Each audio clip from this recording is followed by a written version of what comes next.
검찰이 문재인 전 대통령의 뇌물수수 의혹과 관련해 추석 연휴 이후 딸 다혜 씨를 참고인 신분으로 소환할 전망입니다. 가족들 간의 오간 돈의 성격을 어떻게 규정하느냐에 따라 수사의 성패가 갈릴 전망입니다. 김민성 기자입니다.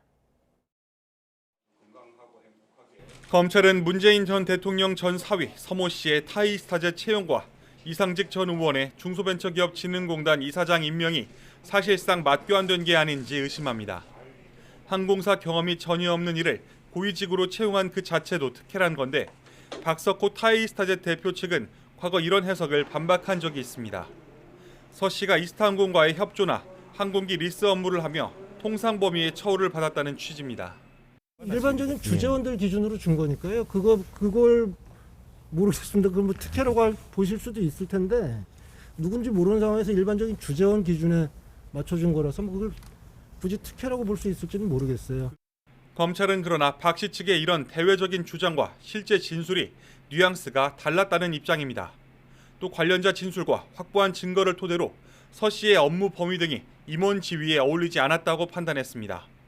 서 씨가 항공사 전무이사로 영입된 2018년 7월부터 2020년 4월 사이에 받은 급여 800만 원과 이주비 350만 원, 합쳐서 2억 2천여만 원이 실제로 뇌물이었다고 보는 근거입니다.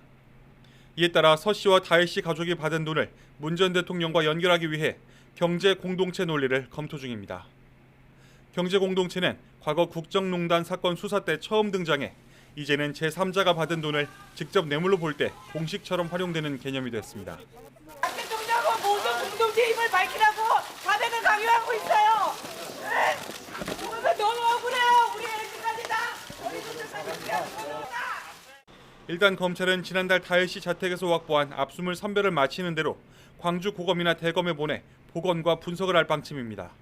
이후 다혜 씨를 참고인 신분으로 불러 문 전 대통령 부부로부터 생활비를 지원받을 배경을 집중 추궁할 거로 보입니다.